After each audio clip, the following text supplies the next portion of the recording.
Պարոն Պարսելյան, բարև ձեզ։ Բարև ձեզ։ Ավարտվեց 2025 թվականը։ Արտաքին քաղաքական եւ ներքաղաքական իմաստով 2025 թվականը ձեր դիտարկմամբ ինչպիսի տարի էր։ Առաջին հերթին խաղաղության տարի էր, որը իրականում ոչ միայն 25-ը, այլև պատմության մեջ մեծ առավելություն եւ մեծ ձեռքբերում էր, ու 25-ը կարծում եմ պատմության մեջ այդ առումով կմնա որպես ամենամեծ ձեռքբերումների տարի։ Մնացած առումներով ինքը նաև իհարկե սա խաղաղության ածանցյալներով նաև միջազգային գործընկերության մեծ հնարավորությունների եւ մեծ ձեռքբերումների տարի էր կարծում եմ։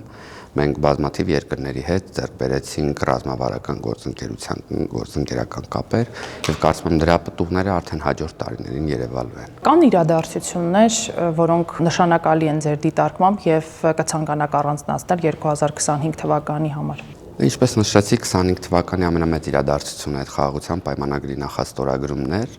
որը մեր առաջ բացում է պարտավորությունների ու մեծ աշխատանքների եւս մի հատ մեծ փուլ, որտեղ այդ խաղաղությունը պետք է անընդհատ ամրապնդվի եւ իհարկե TRIP-ի ուղին ես առանձնացնեի, որը իմ ասած հենց գործընկերային հարաբերությունների մեջ է։ Մենք բոլորս, եթե մի քիչ անկեղծ լինենք, կարող ենք նկատել, թե TRIP-ի ուղու աշխատանքների նույնիսկ հայտարարումից անմիջապես հետո ոնց է փոխվել Հայաստանի Հանրապետության նկատմամբ հետաքրքրությունը այլ երկրների կողմից։ Իսկ ներքաղաքական կյանքում, պարոն Պարսելյան, որ իրադարձությունները, որ միջադեպերը, որ զարգացումները կառանձնացնեք, հարուստ տարի էր ներքաղաքական զարգացումների առումով։ Քանի որ ընտրությունները մոտենում են, ինչպես ամբողջ աշխարհում մենք կարող ենք նկատել, հիմա արդեն հիբրիդային հարձակումը տեղափոխվում է Հայաստան։ Նույն դասական հիբրիդային հարձակումը, ինչ որ տեղի ունեցել մնացած երկրներում, մի փոքր կարող է լոկալիզացիայի առումով մի քիչ տարբերվի, բայց ընդհանուր գծերը բոլորը նույնն են։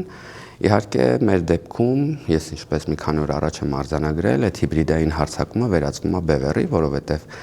մի քանի օր առաջ Մայրաթորում տեղի ունեցած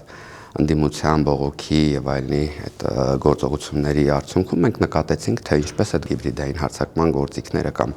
դերակատարները մեկտեղվեցին եւ այսուհետ մենք գործ ունենք ուղիղ մեկ բևեռի հետ։ Քանի որ 2026 թվականը նախընտրական տարի է եւ մի քանի ամսից ականատեսը կլինենք նախընտրական ընտրապայքարի, պարոն Պարսելյան, կուզեմ ձեր գնահատականները նաեւ 2026-ի մասով խորհրդանում, որ քաղաքական ուժերը ձեզ շանս ունեն հայտնվելու եւ ինչ օրակարգ են ներկայացնելու հանրության ընտրողին։ Ես կարծում եմ, որ քաղաքացիական պայմանագիր կուսակցությունը ինչպես միշտ ձևավորելու է մեծամասնությունը, ցավալի է, որ արտախորհրդարանական adekvat ընդդիմադիր ուժերը այս պահին ամենայն դեպս իմ գնահատականով մեծ շանսեր չունեն եւ մենք էլի գործ ենք ունենալու արտաքին տարբեր կենտրոններից կառավարվող ուժերի հետ, որոնց պետք է մաքսիմալ փորձել իրենց պրոյեկտները, որովհետեւ դրանք բոլորը դրսից թելադրված են, այդ պրոյեկտները իջիկ դարձնել։ Օրակարգի առումով ինչ մրցունակ օրակարգեր են ձեզ առաջարկվելու ընտրողին։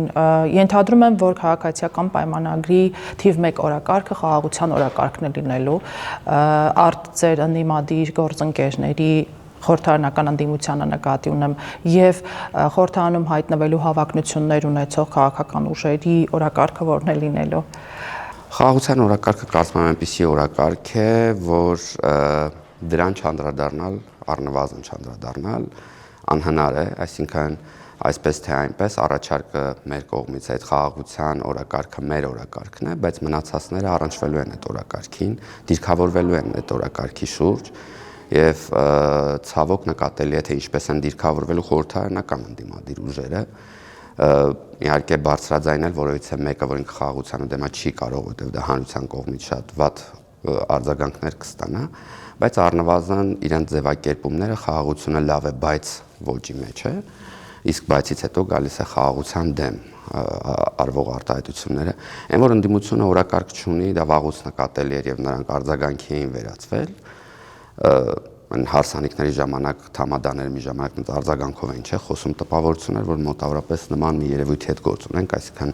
իրանք իրականում սպասարկում էին մեր առաջարկած օրակարգը պարզապես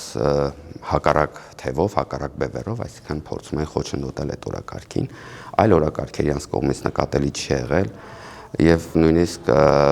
զավեշտն է, որ այդ օրակարգը լցնելու համար հասել էին նրան, որ իմպիչմենտի գործընթաց էին նախաձեռնում, այնինչ այդ գործընթացը ի սկզբանե ձախողված գործընթաց էր, բոլորին հասկանալի էր, որ այդ գործընթացը տեղի չի ունենա եւ բոլորին հասկանալի էր, որ այդ իմպիչմենտը իրական օրակարգ ձևավորելու համար է եւ երբ որ այդ դատարկությունը, այդ Տորիչելյան դատարկությունը մի քիչ շատ է իրան նկատել տալիս, երբ որ անհանգստությունը իրանց մոտ առաջան, որ հանրությունը նորից կարձանագրի, որ իրանք օրակարգ չունեն, իրանք նորից բերում են հին ծամված այդ ձայնապնակները, այդ նույն իմպիչմենտի գործընթացը ներկայացնելով իբր մենք զբաղված ենք քաղբանտարկյալներ եւ այլն այդ բոլորը բերում կապակցում են իհարկե իմպիչմենտի հետ վերջ-վերջո, իսկ իմպիչմենտը պարզա բոլորին, որ դա անիրականանալի գործընթաց է, դա ընդհանրապես օրակարգը լցնելու եւ էլի զավեշտալին է, որ այնքան օրակարգ չկա, որ այդ մի օրակարգի շուրջ իրականում երկու ուժերի մեջ կան բախումներ, այսինքն ամեն մեկը փորձում է այդ օրակարգը իրանով անել, փորձում է իրենը դարձնել, նույնիսկ նրան էր հասել, որ պատիվ ունեմ խմբակցության ներկայացուցիչները, երբ որ ներկայացնում են դա որպես իրենց նախաձեռնություն, ներկայացնում են ոչ թե պատիվ ունեմի, այլ հանրապետական կուսակցության նախաձեռնություն, ինչը դասական իշխանազավթում էր իրանց իրաց տերմինով, որովհետև հասկանալի է, որ իրանք ընտրություններին այս պահին ամենայն դեպս այդպես է երևում, որ մասնակցելու են հենց հանրապետական կուսակցության անվան տակ եւ փորձում են պատիվ ունեմի ճակերտավոր ձեռքբերումները վերագրել արդեն հանրապետական կուսակցությանը, բայց իրանց միակ ունեցած օրակարգը սա է, որը իրականում օրակարգ էլ չի։ Իդեպ ասեմ, որ հաճախ են շեշտում, որ իմպիչմենտի օրակարգը մինչև ընտրություններ դեռ կենսունակ է եւ այդ գործիքակազմից իրենք չեն պատրաստվում հրաժարվել։ Մինչև 2026 թվականի խորհրդարանական ընտրություններ պետք է հեռացնել Նիկոլ Փաշինյանին, կանխելով քաղաքացիական պայմանագրի վերարտադրումը։ Դե որովհետև այդ եմ ասում, իրանք եթե դրանից էլ հրաժարվեն, իրանք մնանալու են անգործ, անօրակարգ, առաջարկելու ոչ մի բան չունեն, ի տարբերություն քաղաքացիական պայմանագրի, որի իհարկե առաջնայինը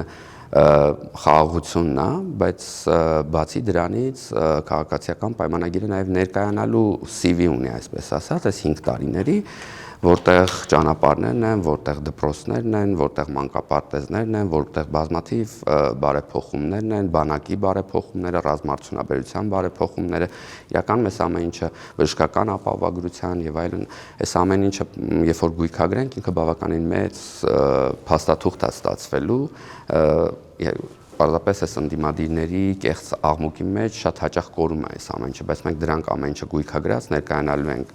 ընտրողին, այսինքն ընտրողը ինքը գնահատելու հնարավորություն ունենալու մեր ուժի դեպքում։ Գիտեք, որ քաղաքական ասպարեզ մուտք գործելու հայտ է ներկայացրել մեր ձևով կոչվող շարժումը, օրերս տեղի ունեցած տարեվերջյան համաժողովի ժամանակ մեր ձևովի համակարգող Նարեկ Կարապետյանը, որը ռուսաստանցի օլիգարխ Սամվել Կարապետյանի եղբորորդին է, ազդարարեց, որ շուտով ականատեսը կլինենք նրանց կողմից ձևավորվելի քաղաքական ուժի, նաև մի շեշտադրում արեց, որ ընտրողը պետք է դուրս գա նախկին 4 ղեկավարների, նկատի ունի նախկին 3 նախագահների եւ գործող վարչապետի շուրջ տարիներ շարունակ ծավալվող քաղաքական տեղապտույտից եւ նոր դեմքով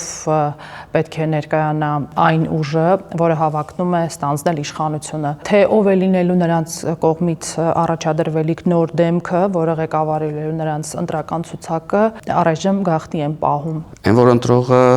կարիք ունի նոր քաղաքական դեմքերի, դա անքննարկելի է, առնվազն ընդդիմության տեսքով ընտրողը այո սպասում է նոր քաղաքական դեմքի, զավեշտալի է, որ դա հնչում է Նարեկ Կարապետյանի շուրթերից, որոնք քաղաքական ուժ են, որոնք ելի եմ ասում, արդեն շատ ուղիղ, հենց նույն կենտրոններից են ղեկավարում ինչ մնացած ընդդիմությունը, որոնք փոխկապակցված են այդ իշխանությունների հետ նախկինների հետ բիզնես եւ այլ կապերով, մենք բոլորս գիտենք եւ Նարեկ Կարապետյանի հոր գործունեությունը, բոլորս ծանոթ ենք նաեւ Սամվել Կարապետյանին, թե երբ ինչ ինքը ում հետ էր համագործակցում եւ ինչով էր զբաղված, փոխկապակցվածությունը արդեն նաև եկեղեցու Կտրիչ Ներսիսյանի եւ իր աղբոր հետ էլի տանում են նույն ուղղությամբ, այսինքն իհարկե հասկանալի է, որ իրանք քանի որ այս դեպքում ես ոնց որ ասացի, իրանք բևեռի են վերածվել, իրանք ամեն ինչ անելու են նորից այդ բևեռը վերածելու հիբրիդի, վերածելու տարբեր թևերի, Գյումրի 2 սցենարի փորձ եւ այլն, այսինքն իրանք ամեն կերպ փորձելու են իրար հետ չփոխկապակցվեն, որովհետեւ ամեն մեկը կարծում է, որ մյուսի անտի-ռեյտինգը ամենաբարձրն է եւ դա իրան խանգարելու է, էսել է իհարկե շատ տխուր է իրանց համար, որ այս մարդիկ ոչ թե իրանց մեջ, իրանց շրջապատում, որը մեկ նույնն է իհարկե, ոչինչ չի փոխվում եւ թևերը եւ ձևերը եւ բոլորը նույն տեղից են ղեկավարվում, բայց ոչ թե փնտրում են ավելի հեղինակավորի, ում հետ համագործակցեն, այլ փնտրում են հնարավորինս քիչ հեղինակազրկվածի, որպեսզի իրենց հետ համագործակցեն, այս վիճակն է իրանց մոտ։ Նարեկ Կարապետյանը կարծում եմ ճիշտ կաներ ընդհանրապես չխոսար նախկիններից, առավել եւս, որ իրանք մի ուժ են, որոնք նախ չունեն այս պահին, այսինքն առնվազն անկեղծ չեն ժողովրդի հետ, որ չեն կարողանում իրենց տեխնացուին ներկայացնել։ Մյուս կողմից հայտարարում են, որ իրանք փնտրտուքի մեջ են ընդունելի տեխնացուի, դուք հասկանում եք, սա տրագեդիա է, որ մարդիկ ոչ թե փնտրում են տեխնացուի, որը ժողովրդի կողմից սպասված գնահատված կլինի, այլ գոնե ընդունելի կլինի, այտենց մի կերպ յոլա կտանեն, լավ, վերապահումով կարող է եւ ընդունեն, որպես տեխնացու չի խոսում վարչապետ լինելու մասին, այսինքն մարդիկ նույնիսկ տեխնացուն է մի կերպ ընդունելի լինելու, ել չեմ ասում, որ իրենք պաշտոնապես ներկայանում են մի մարդու ձևավորած ուժ եւ գաղափարական առաջնորդ ներկայացնում են մի մարդու, ով դրսի արտասահմանի օլիգարխա, փոխկապակցված տարբեր պետությունների իշխանությունների հետ, տարբեր պետությունների շահերի հետ եւ փորձում է այս պահին ինքը Հայաստանի Հանրապետությունում ում շահերը ներկայացնի։ Այս հարցին կարծում եմ պետք է ընտրողը պատասխանի։ Քանի որ շոշափեցիք Կտրիչ Ներսիսյանի եւ նրա եղբոր թեման, պարոն Պարսելյան, թույլ տվեք հարցնել, օրերս ԱԱԾ-ն պատասխանելով Civic-ի հարցմանը գաղտնազերծել էր փաստաթուղթ, համաձայն որի Ռուսաստանի եւ Նոր Նախիջևանի թեմի առաջնորդ Գարեգին-բեի եղբայր Եզրաս arczepiskopos Ներսիսյանը ԽՍՀՄ տարիներին գործակցել է ՊԱԿ-ի հետ, ավելին շեշտվեց ԱԱԾ-ի մեծ տրամադրված պատասխանում, որ նրա գործակցությունը օտարերկրյա